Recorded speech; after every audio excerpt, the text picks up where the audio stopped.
Prime Minister Anthony Albanese and Peter Dutton united today in Parliament to slam pro-Palestinian protesters for attacking the electorate offices of government MPs. And they accused the Greens of stirring up the protesters. Joining me is Executive Council of Australian Jewry co-CEO Alex Ryvchin. Alex, thanks for joining me. I want to ask you, now that these protests are right on Albanese's doorstep, do you think he'll pay more attention? Well, clearly he's been riled by what's been occurring at his electorate office and the electorate offices of many of his colleagues. And I think we're in a positive place right now, perhaps for the first time in 8 months, where you have clear unity between the coalition and the government as to the menace that the Greens pose, the danger that they pose to social cohesion, the fact that they've been inciting openly many of these violent protests that are taking place, the encampments on university campuses, which are making life hell for Jewish students and academics. All of these things we've been calling out for the past 8 months, but now it's a good thing that the government has caught up and that they've called it out as well. Yeah, well, as you say, both Albanese and Dutton condemned the role of the Greens. Have a listen to Adam Bandt's response in Parliament today. I will not be lectured to about peace and non-violence by people who back the invasion of Gaza. Children are dying. Children are dying because the Israeli army has engineered a famine. And instead of talking about the victims, the Prime Minister wants to make it about himself. Oh, there's a lot going on there. I mean, firstly, he's channeling a bit of Julia Gillard with his "I will not be lectured about misogyny, I will not be lectured about peace from you lot."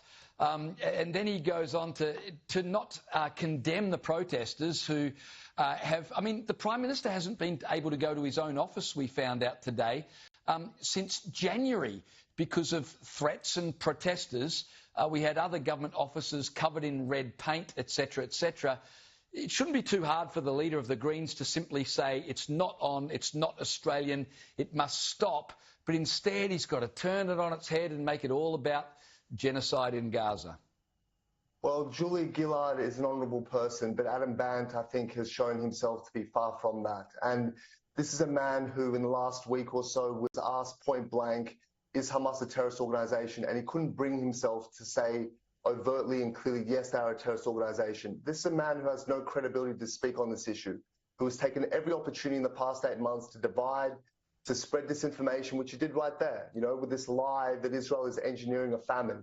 It's a horrible libel, and it's the sort of thing that inflames tension and rips apart our social cohesion. So Adam Bandt really needs to have a good look at himself and what he supposedly stands for, because the Greens have always told us they're the party of progressive rights, of human rights and so forth, but clearly Jewish rights don't fit in within that rubric.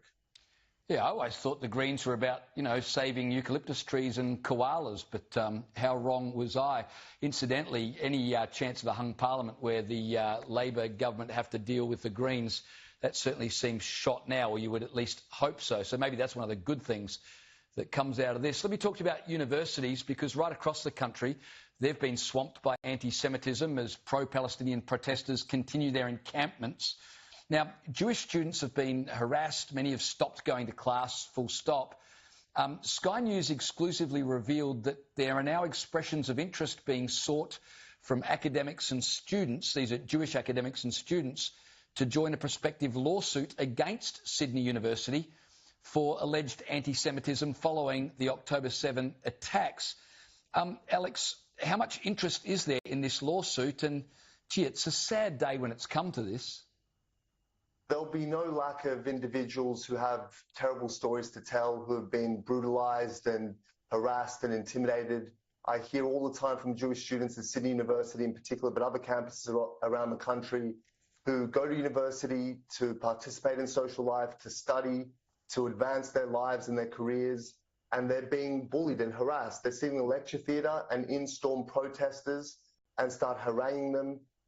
I mean, their right to enjoy public spaces and to study is being violated. And the university is showing greater concern for the supposed rights of these vicious protesters than for students and academics. And it is really shameful that it's come to this, that people have to take matters into their own hands, undergo the cost and the emotional toll of legal action, simply because the universities won't enforce their own policies and laws. I mean, that is a crying shame. You have a situation where, for example, in contrast, at the University of Florida, when an encampment popped up there, the university administration said this is not a daycare, these students must go, and they were removed forcibly, and that was the end of the matter.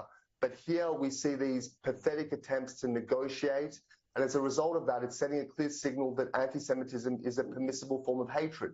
You now have academics at the same university openly teaching their students that the mass rapes of October 7 never happened, that they're a concoction by the Israeli government working in league with the media. So this is what's going on. And the fact that legal action is necessary, I hope it brings shame to the university and forces them to really reconsider the path they're on.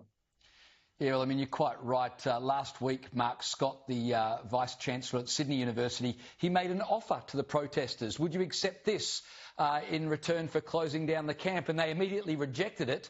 And so this week he's made another offer. I can't believe they're negotiating with these young people. They're students, not the people running the place. Just tell them either study or go. But anyway, the madness continues. Alex Ryvchin, thanks so much for your time.